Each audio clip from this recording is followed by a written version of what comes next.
সালামু আলাইকুম লিসেনার, কেমন আছেন? আশা করি সবাই ভালো আছেন। আলহামদুলিল্লাহ, আল্লাহর রহমতে আমিও ভালো আছি।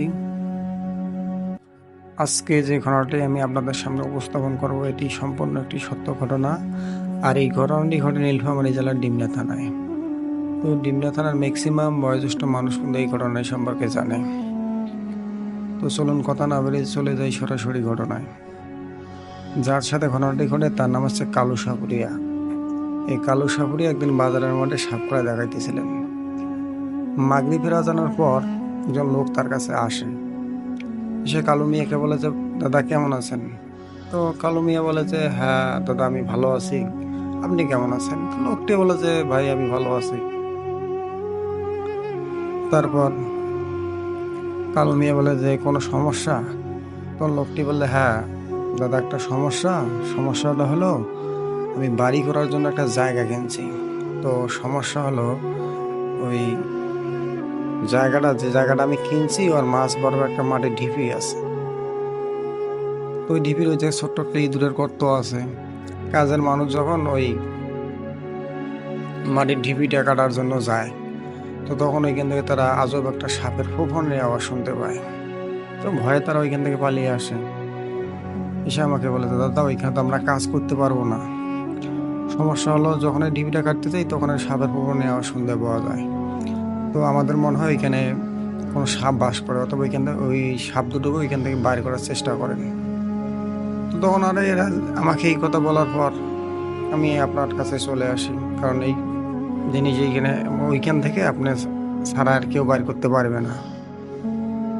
তো কালু মিয়া এই সমস্ত কথা শোনার পর বলে যে, ঠিক আছে আপনি আপনার বাড়ির ঠিকানা দিয়ে যান, আমি কালকে 10টার সময় আপনার বাড়িতে যাব। তো লোকটি তার বাড়ির ঠিকানা দিয়ে ওইখান থেকে চলে যান। কালু মিয়া শাপলা দেখানোর পর রাতের বেলা বাড়ি চলে যান।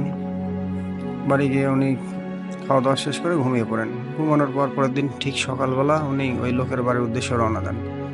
তো দেখা যায় 10টার মধ্যে ওই লোক, ওই কালু মিয়া ওই লোকের বাড়িতে যেয়ে পৌঁছায়। পৌঁছানোর পর ওই লোকটাকে সাথে করে নিয়ে ওই ভিটায় যায়। তখন লোকটি কালু মিয়াকে ওই লোকের ওই যে জায়গাটা উনি কিনছে ওই ভিটাটা ওইটা দেখান। তো কালু মিয়া ঘুরে ঘুরে দেখতেছিলেন, তো উনি দেখতে পান যে ওই লোকের ভিটার মাছ বরাবর একটা মাটির ঢিপি আছে। তো উনি দেখতেছিলেন দূর থেকে। তিনি একটু ভাবলেন যে দেখি, কাছে গিয়ে দেখি যে কি ব্যাপার, কি ঘটনা, কি আছে এইখানে। তো কালু মিয়া আস্তে আস্তে ওই লোকের ওই ডিবির কাছে যান। ডিবির কাছে গিয়ে উনি মানে আশপাশটা ঘুরতেছিলেন আর কি। ঘোরার পর উনি দেখেন যে ওই ছোট্ট একটা ইঁদুরের গর্ত আছে।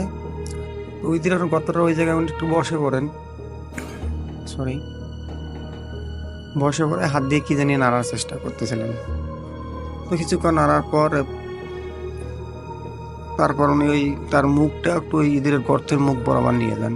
নিয়ে গিয়ে উনি একটা কিছু একটা শোকার চেষ্টা করতেছিলেন আর কি। তো শোকার পর উনি উঠে দাঁড়ান। দাঁড়ানোর পর উনি ওই লোকটার কাছে আসেন। এসে লোকটাকে বলেন যে, দাদা আপনার এইখানে যে মাটির ঢিপিটা আছে, এই ঢিপির ভিতরে 2টা বিষাক্ত সাপ থাকে, এদেরকে তাড়ানো কিন্তু খুবই কষ্টকর। আমি যে পারিশ্রমিকটা নেই, আমার কিন্তু এর চেয়ে আরও বেশি পারিশ্রমিক দিতে হবে। যদি দেন তাহলে আমি কাজটা করব। তো লোকটি বলে, কালুদা আপনি টাকা নিয়ে কোনো টেনশন করেন না, আপনার যত টাকা লাগে আমি তত টাকাই দেবো, আপনি এই বিপদ থেকে আমাকে উদ্ধার করেন। তো এই কথা যখন লোকটি বলে তখন কালু মিয়া বলে, ঠিক আছে আমি কালকে আসবো, আপনি বাড়িতে থাকেন। এই কথা বলে কালু মিয়া তার সাইকেল নিয়ে বাড়ির উদ্দেশ্যে রওনা দেন। তো বাড়ি গিয়ে উনি দুপুরে খাওয়া দাওয়া শেষ করে তার সাইকেল নিয়ে ওই সাপকলা দেখাতে চলে যান বাজারে। যেহেতু তার একটা পেশা, উনি প্রতিদিনে যান সাপকলা দেখাইতে। তো সাপকলা শেষ করে উনি বাড়িতে আসছিলেন রাতের বেলা। তো সেদিন কোনো এক কারণে ওই বাজারে কালু মিয়ার লেট হয়ে যায়, এই জন্যে রাত একটু ভারী হয়ে যায়। তো সমস্যা মানে উনি মনে করতেছিলেন না কোনটা, যে ঝলমলে জ্যোৎস্না রাত আর চোর ডাকাতির কোনো ভয় নাই, আর জিন ভূতের তো ওনার কাছে ওইটা কোনো ব্যাপার না। তো উনি আসতেছিলেন। ঝলমলে জ্যোৎস্না রাত, মানে ঝিঝি পোকা ডাকতেছে, জোনাকি পোকাগুলো উড়াউড়ি করতেছিল। ওই রাস্তার পাশে যে বাসঝাড় আছে, বাসঝাড় ওইখান থেকে ওই শিয়ালের ডাক আসতেছিল। তো এই সমস্ত ওনার কানে আসতেছিল এবং ওনার কাছে খুব ভালো লাগতেছিল। উনি আস্তে আস্তে আস্তে আস্তে আসতেছিলেন সাইকেল চালিয়ে। তো ওনার বাড়ি যেতে একটা মানে নদী পড়ে, তো ওই নদী পার হওয়ার জন্য একটা বাঁশের সাঁকো আছে। তো উনি ওই বাঁশের সাঁকোর সামনে এসে সাইকেল থেকে নামার পর উনি ওই সাইকেল সহ ওই ব্রিজ পার হইতেছিলেন। যখন উনি ওই ব্রিজের মাঝ বরাবর যান, তখন উনি দেখতে পান দুইটা সাপ আগুনের মতো জ্বলজ্বল করতেছে এবং বিশাল বড় ফনা করে কালুর দিকে তাকিয়েছে এবং তাকে বলতেছে, কালু রে, তুই যে জায়গায় গেছিস আজকে ওই জায়গার কিন্তু যাইস না। আমরা ওইখানে বছরের পর বছর বসবাস করতেছি, আমরা কিন্তু কাউকে কোনোদিন ডিস্টার্ব করি নাই, তুই আমাদের ডিস্টার্ব করিস না, অতএব ওই দিকে আর যাস না। এই সমস্ত কথা বলাও শেষ, আর সাপ দুইটা ওইখান থেকে অদৃশ্য হওয়া শেষ। তো কালু মিয়া এই দৃশ্যটা দেখার পর একটু ভয় পেয়েছেন বটে, কিন্তু উনি আশপাশ তাকিয়ে দেখেন যে সাপ দুটি এখন তো কোথাও নাই। ওই কথাগুলো বলা শেষ, সাপগুলো এখান থেকে উধাও। তো কালু মিয়া খুব দ্রুতই ব্রিজটা পার হন। ব্রিজটা পার হওয়ার পর উনি সাইকেলে ওঠেন এবং সাইকেল দ্রুত টানতে থাকেন আর মনে মনে ভাবেন, আচ্ছা যে জায়গায় আমি ওই সাপ ধরতে যাবো, ওইখানে যাওয়াটা কি আমার ঠিক হবে? এটা কি সাধারণ কোনো সাপ না অন্য কোনো প্রজাতির সাপ? তো কালু মিয়া একবার ভাবে যে আরে জীবনে তো কত সাপ ধরলাম, আর এরকম কতই না ভয় পাইলাম, মানুষের কাছে কত না গল্প শুনলাম। তো যাই হোক, দেখি সাপটা ধরিয়ে আমার সাথে কি করতে পারে। এই সমস্ত কথা ভাবতে তিনি বাড়ি পৌঁছান। বাড়ি ওনার স্ত্রী সেদিন জাগনায় ছিলেন, যেহেতু কালু মিয়ার একটু লেট হয়ে গেছে, উনি জাগনায় ছিলেন। তা ওনার স্ত্রী কালু মিয়াকে দেখেই বলে যে, তোমার আজকে এত লেট হলো? তখন কালু মিয়া বলে যে, আমি বাজারের মধ্যে একজনের জন্য অপেক্ষা করতেছিলাম, তো ও আসতে লেট হয়েছে, এই জন্য আমার একটু আসতে লেট হলো। তো তুমি এক কাজ করো, একটু লোহা গরম করে নিয়ে আসো আর এক গ্লাস পানি নিয়ে আসো। ওই কালু মিয়ার স্ত্রী ওই কালু মিয়াকে ওই লোহা গরম করে এবং ওই এক গ্লাস পানি দেয়। তো কালু মিয়া ওই লোহাটা ওই পানির মধ্যে চুবিয়ে পানিটা খেয়ে ফেলেন। তার স্ত্রী বলেন যে, ভয়টা পাইছো নাকি? কালু মিয়া বলে, হ্যাঁ। তো ওনার স্ত্রী হাসতেছিলেন যে, তুমিও আবার ভয় পাও? তো কালু মিয়া, আরে পাগল, ভয় সবাই পায়, ভয় আর কেউ পায় না। তারপর উনি ওনার স্ত্রী বলে যে, তুমি সব সময় এগুলা নিয়ে পড়ে থাকো আর তুমি এগুলা জিনিস দেখে ভয় পাও? কালু মিয়া বলে যে, আরে এগুলা কিছু না, তুমি ভাত দাও তো, আমি খেয়ে দিয়ে ঘুমাই।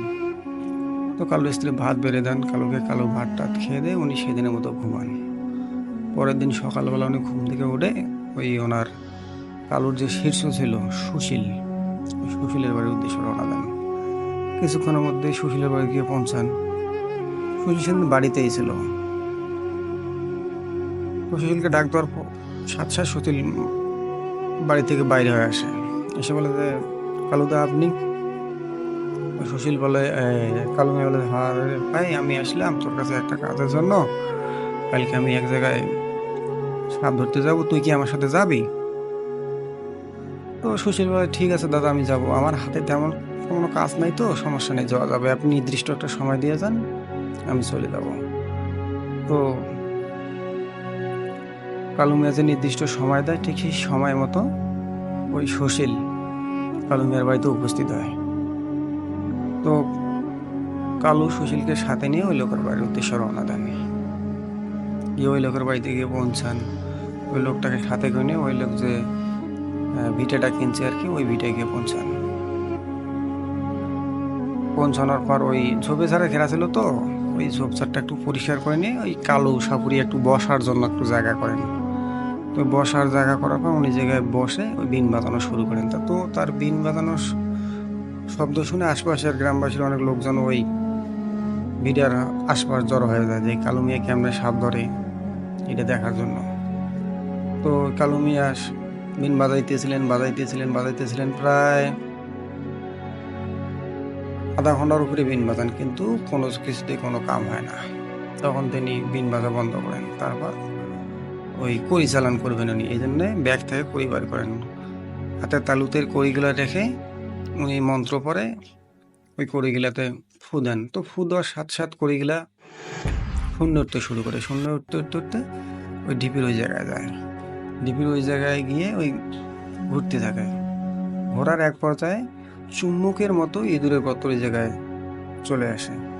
চলে আসার পর ওইখানে কিছু একটু ঘুরে করে কড়িগুলা ঘুরে করার পর হঠাৎ করে অদৃশ্য হয়ে যায়। এই দৃশ্য দেখার পর তো আশপাশে যে লোকজন যা ছিল, কালু যে ছিল, কালো শীর্ষ থেকে ওই যিনি ওই ভিটেটার মালিক, তিনিও অবাক হয়ে যান যে কড়ি তো সামনে গর্ত থেকে বের হয়ে আসে, তো কড়ি ওই জায়গাতে অদৃশ্য হয় কেমনে। তো এই সমস্ত জিনিস দেখার পর কালু মিয়া ওইখানে নিশ্চুপ কিছুক্ষণ বসে থাকেন। তারপর লোকটার কাছে আসেন।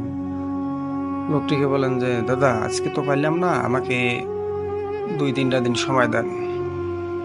তো লোকটি বলে যে দাদা, 2-3টা দিন সময় কোনো ব্যাপার না, আপনি যত দ্রুত পারেন আমাকে এই বিপদ থেকে রক্ষা করেন, আর আপনি টাকা নিয়ে কিন্তু কোনো টেনশনে করবেন না। তখন কালু মিয়া বলে যে ঠিক আছে দাদা, আপনি বাড়িতে যান, আমিও চলে যাই। তখন কালু মিয়া ওই সুশীলকে সাথে নিয়ে বাড়ির উদ্দেশ্যে রওনা দেন। তো যেতে যেতে সুশীল ওই কালুকে জিজ্ঞাসা করে যে দাদা, আপনি তো ওই বিন দিয়ে পারলেন না, কড়ি দেওয়া পারলেন না, তা কালকে কি দিয়ে সাপ ধরবেন?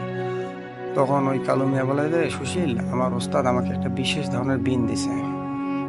এই বিশেষ ধরনের বিন দিয়ে যদি কোনো বড় ধরনের সাপ হয় কিংবা কাউকে বড় ধরনের কোনো সাপ দংশন করে, যদি এই বিশেষ ধরনের বিনটা বাজায়, তো তখন ওই সাপগুলা চলে আসে। অতএব কালকে আমি এই বিনটাই নিয়ে আসবো, যাতে ওই সাপগুলো ওই গর্ত থেকে বাইরে হয়ে আসে। তো তারপর সুশীল বলে যে আপনার কোনো ক্ষতি হবে না তো? তো কালু মিয়া বলে আরে না, আমার কোনো ক্ষতি হবে না, তুই নিয়ে কোনো টেনশন করিস না। তো এই সমস্ত কথা বলতে বলতে ওরা বাড়িতে গিয়ে পৌঁছায়। তো কালু মিয়া ওই সুশীলকে তার বাড়ির ওদিক পাঠাই দেন, আর উনি ওনার বাড়িতে চলে যান। বাড়িতে গিয়ে সুশীল তো বাড়িতে গিয়ে পৌঁছান, আর এই যে কালু মিয়া বাড়িতে আসেন, উনি সাপলা দেখাইতে যান, কারণ তার প্রতিদিনকার কাজ বিকেল টাইমে উনি সাপলা দেখাইতে যান, কারণ তারও তো একটা সংসার আছে, ওইটা হচ্ছে ওনার মূল পেশা। তো যাই হোক, ঠিক সময় মতো ওই লোকটাকে যে সময় দিয়ে আসছিলেন কালু, ঠিক ওই সময় মতো সুশীলকে সাথে নিয়ে, আর ওই যে কালুর যে ওস্তাদের বিশেষ ধানের যে বিন, ওইটা সাথে নিয়ে ওই লোকের বাড়ির উদ্দেশ্যে রওনা দেন। ওই লোকের বাড়িতে গিয়ে পৌঁছান, হালকা নাস্তা পানি খান, খেয়ে দিয়ে ওই লোকের ভিটায় চলে যান।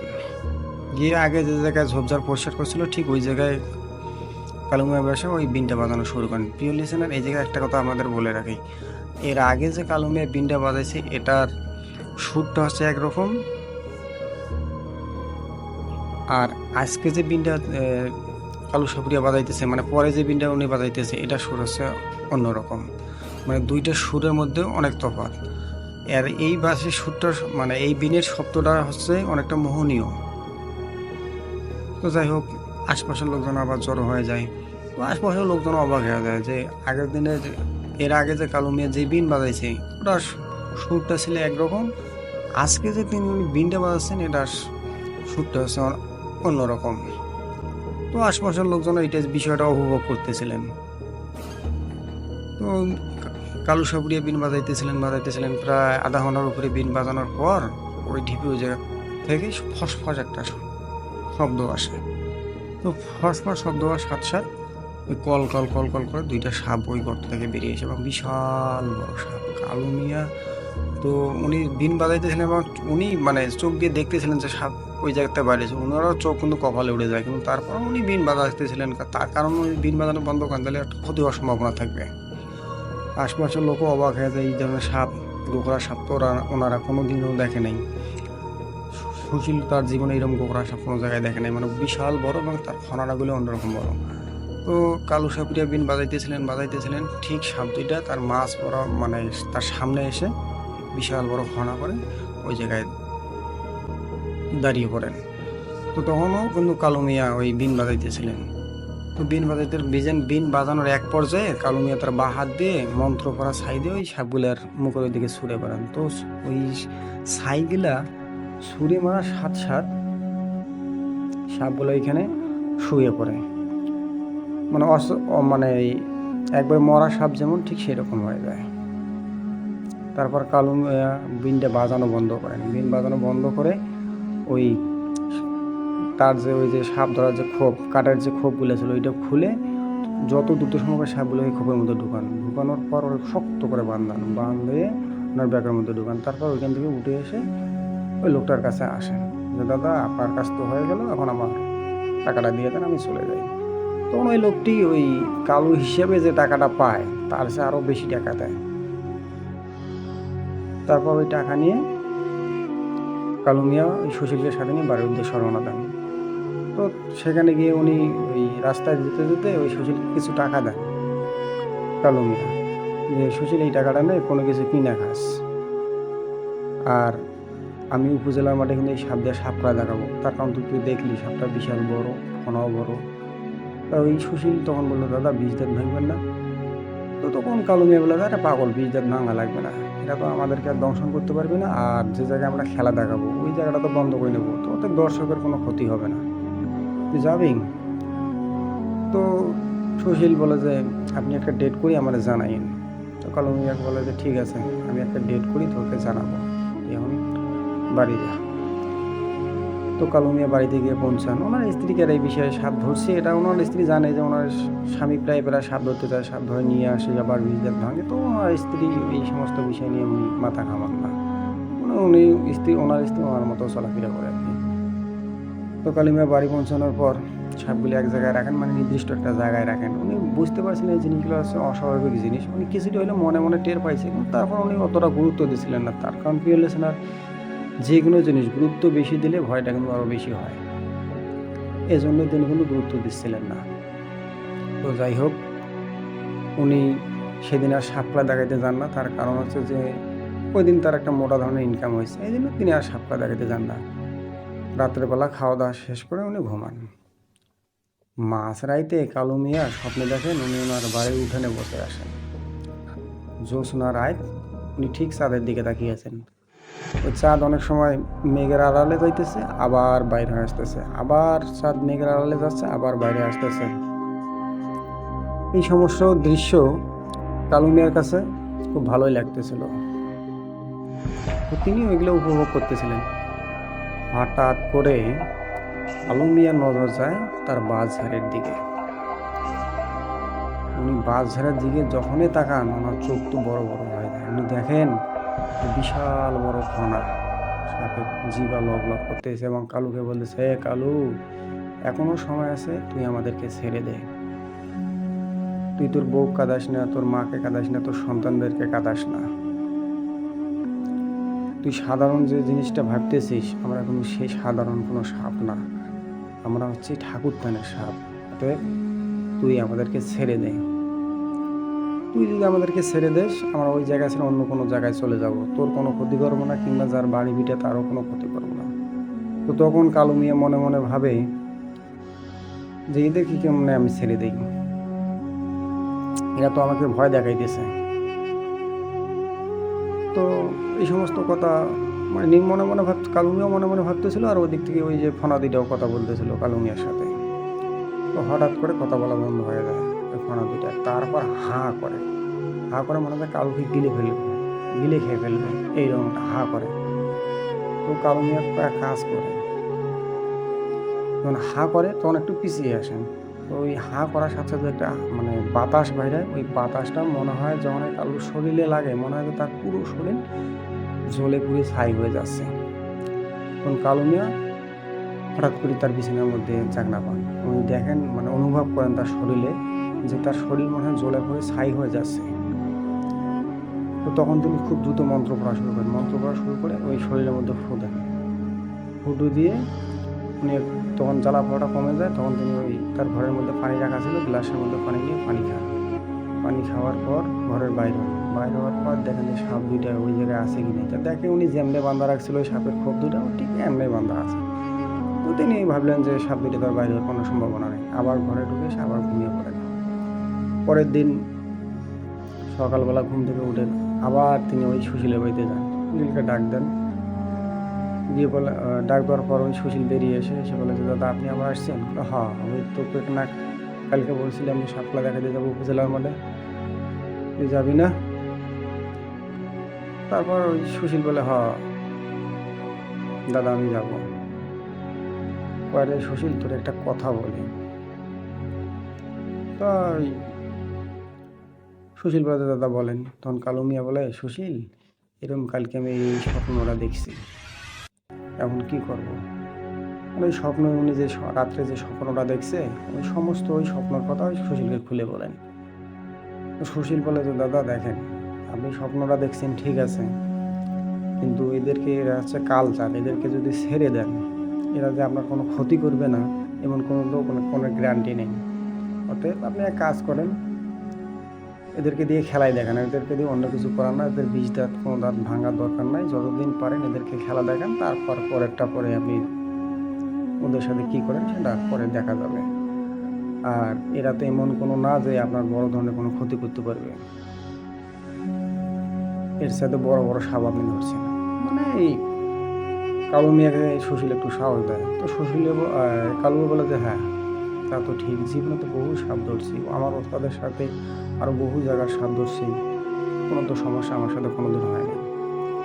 তো সুশীল বলে যে দাদা অনেক সময় হয় কি মানুষের মধ্যে হালকা একটু ভয় থাকলে ওইটা আবার স্বপ্নে চলে আসে, তার কারণ ওই সাপগুলো তো স্বাভাবিক কোনো সাপের মতো না, একটু মানে বড় বড়, আর ওদের ফোনাগুলো বড়, হয়তো এর একটু ভয় আপনার মনেও যাচ্ছে, তো এই ভয়ের থেকে আপনার এই জিনিসটা সৃষ্টি হয়েছে, আপনি ভয় পাইছেন আর কি। তো কালু মিয়া বলে যে হ্যাঁ তাও আবার ঠিক আছে, তা শুন এক কাজ কর, তুই কালকে আমার 3টার সময় আমার বাড়িতে চলে আসিস, কালকে উপজেলার হাট আছে, হাটের মধ্যে শাপলা দেখাবো। সুশীল বলতে ঠিক আছে দাদা আমি সময় মতো আপনার বাড়িতে উপস্থিত হয়ে যাবো। ওই দিন উনি ওই সুশীলের বাড়ি থেকে আবার বাড়িতে চলে আসেন। বাড়িতে আসার পর উনি আবার বিকেল টাইমে ওই শাপলা দেখাইতে যান। শাপলা দেখানো রাত্রেবেলা উনি বাড়িতে আসেন, খাওয়া দাওয়া শেষ করে আবার ঘুমিয়ে পড়েন। ঘুমানোর পর উনি আবার মাঝরাতে স্বপ্ন দেখেন যে বাড়িতে সবাই কাঁদতেছে, মানে কান্নার রোল পড়ে গেছে, ওনার মা কাঁদতেছে, ওনার বউ কাঁদতেছে, ওনার সন্তান কাঁদতেছে। উনি এগুলো শুনতেছিলেন, হঠাৎ করে তার কানে একটা আওয়াজ, মানে আজব একটা আওয়াজ আসে এবং খুবই ভয়ানক একটা আওয়াজ আসে যে কালু এখনো সময় আছে, ছেড়ে দিবি, এদেরকে কাঁদাস না, তুই আমাদেরকে এখনো ছেড়ে দে, এদেরকে কাঁদাস না। তখন কালু মিয়া হঠাৎ করে ঘুম থেকে আবার জাগনা পান। ঘুম থেকে উঠে উনি আবার ওই তার ঘরের মধ্যে পানি রাখা ছিল, পানিটা খান। তখন কালু মিয়া একটু হলে ভয় পান যে কি করবো আমি এখন, এই সাপগুলো দেখি, সাপ খেলা দেখানো ঠিক হবে না, এদেরকে তো ছেড়ে দেওয়াও বিপদ, আর এদেরকে বন্দি করে রাখাটাও তো আর এক বিপদ। তো যাই হোক একটা কিছু তো এদেরকে দিয়ে করতে হবে, অর্থাৎ সাপ খেলা দেখায় আমার কিছু ইনকামও হবে, আর এরা তো আমাকে দংশন করতে পারবে না, কারণ আমার শরীরে সবসময় বন্ধ করা থাকে, আর আমার আশপাশ তো সবসময় তাবিজ কবজে ঝোলানো থাকে, অথবা আমার শরীরে কোনো জায়গায় এরা দংশন করতে পারবে না। এই সমস্ত কথা ভেবে উনি আবার ঘুমিয়ে পড়েন। পরের দিন ঠিক সময় মতো সুশীলও ওই কালুর বাড়িতে উপস্থিত হয়। কালুকে সাথে নিয়ে উনি আবার ওই উপজেলার মাঠে সাপলা দেখাইতে যান। তো তিনি উপজেলা মাঠে গিয়ে পৌঁছান। তো পিওলিসেনার উনি ওই একটা চিন্তা করেন যে ঢুলি কিনে যদি কিছু টাকা দেই তা ঢুলি একটু প্রচার করলে লোকজন একটু বেশি হবে। তখন আর আমলে তো এরকম আর মানে মাইকটা তেমন একটা ছিল না, ঢুলি ছিল ওই যে কোনো জিনিস প্রচার করার জন্য হাট বাজারের প্রধান মাধ্যম। তো ঢুলিকে উনি টাকা দেওয়ার পর ঢুলি ওটা প্রচার করে দেয় ঢোল পিটিয়ে। দেখা যায় যে কিছুক্ষণের মধ্যে উপজেলা মাঠ লোকে লোকারণ্য হয়ে যায়, সবাই সাপলা দেখার জন্য আসছে। আর অনেকেই জানতো যে কালু সাপরিয়া মানে একটা সাপ ধরছে, তাও আবার মানে স্বাভাবিক কোনো সাপের চেয়ে ওটা অনেক বড়, 2টা সাপে অনেক বড়, এই জন্য ওই জিনিসটা দেখার জন্য অনেক ওর এই জায়গায় ভিড় জমাইছে। তো যাই হোক কালু সাপরিয়া ওই জায়গায় একটা নির্দিষ্ট একটা দাগ দেয়, যেমন আমরা যেমন দেখছি যে সাপরিয়া সাপলা যখন দেখায় তখন কিন্তু ওরা একটা দাগ দেয়, ওরা বলে যে এই দাগের ভিতরে কেউ প্রবেশ করে না, ঠিক তেমনই কালো সুপ্রিয় একটা নির্দিষ্ট একটা দাগ দেয়। দাগ দেওয়ার পর ওই সবাইকে বলে যে, "আপনারা কেউ ওই দাগের ভিতরে প্রবেশ করবেন না, সবাই বাহিরে থাকবেন। আর আমি এই সাপের বিষ দাঁত কিন্তু এখনো ভাঙি নাই, অতএব একটু সাবধানে থাকলে ভালো হয়।" তো এই সমস্ত কথা শোনার পর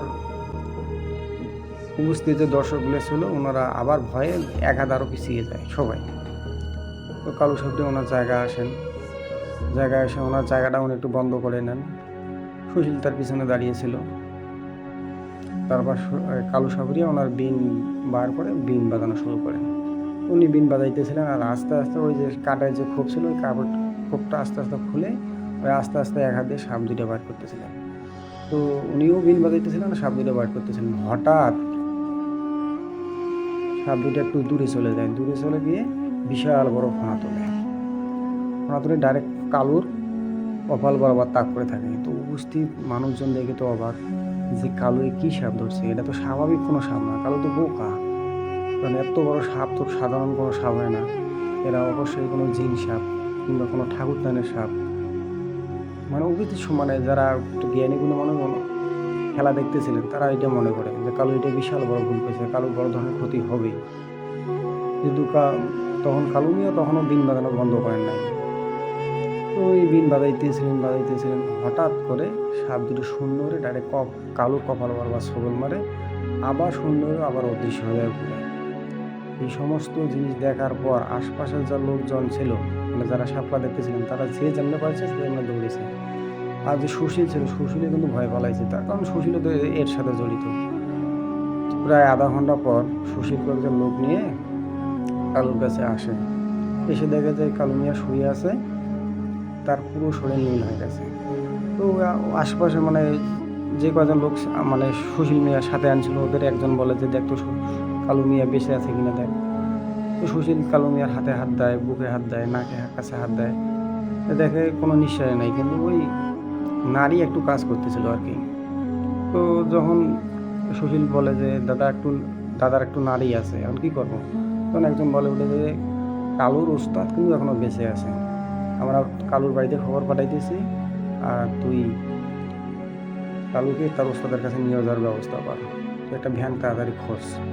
তো ওই সুশীল কালুকে ওই জায়গায় রেখে ওই ভ্যান খুঁজতে যায়। তো প্রিয় লিসেনার, তখনকার মতো এরকম অটো ছিল না, রিক্সাও ছিল না, তখন ছিল ভ্যান, 3 চাকার ভ্যান, তাই আবার পায়ে। তো তখনও খুব এই ভ্যান জিনিসগুলো খুবই কম ছিল।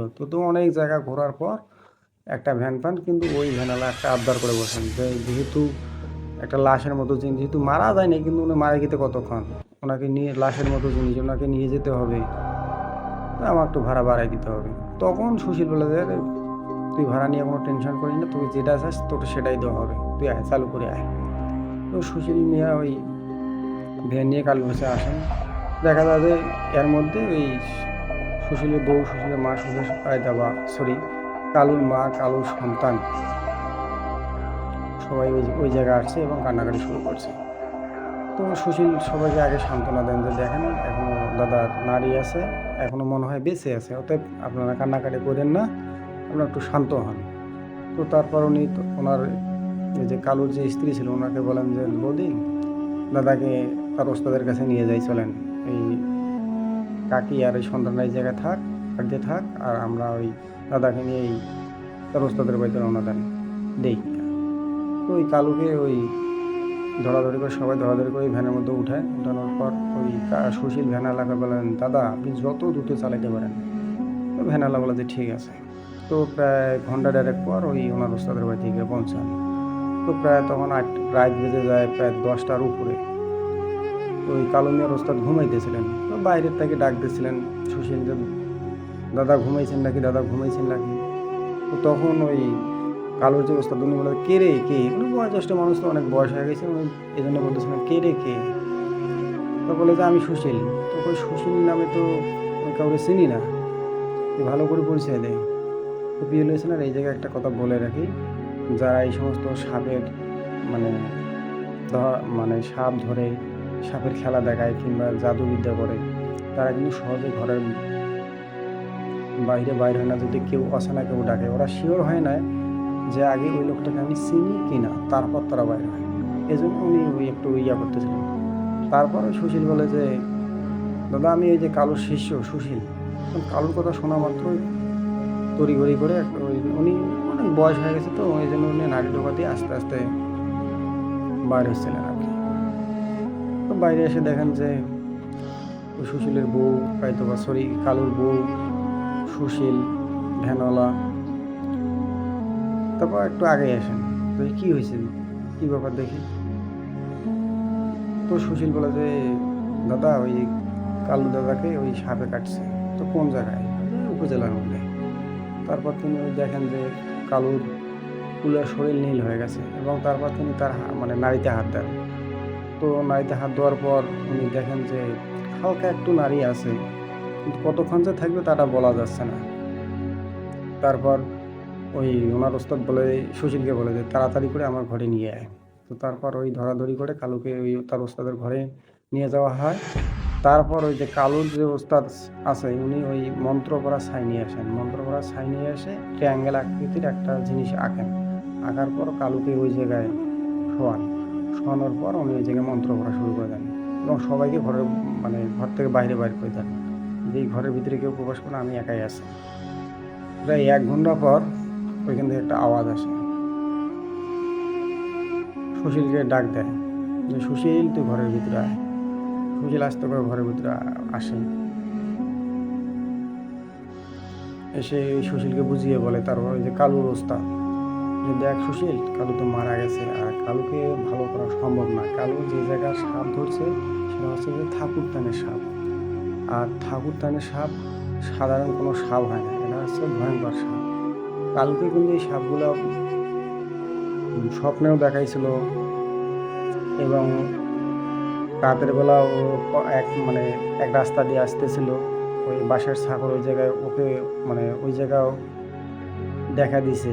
ওর উচিত ছিল যে এই সমস্ত জিনিস দেখার পর ওর বোঝা উচিত ছিল যে এগুলা সাধারণ কোনো সাপ না, এরা হচ্ছে অসাধারণ কোনো সাপ। অতএব ওইখান থেকে ওর সাবধান হওয়া উচিত ছিল। তো সুশীল বলে যে দাদা আপনি কিভাবে এগুলো কথা জানতে পারলেন? তখন ওই কালুর গুরু বলে আমার সাথে কিছু জিন থাকে, ওই জিনের মাধ্যমে আমি এই খবরগুলো জানতে পারলাম, তারা আমাকে এই খবরটা দিল।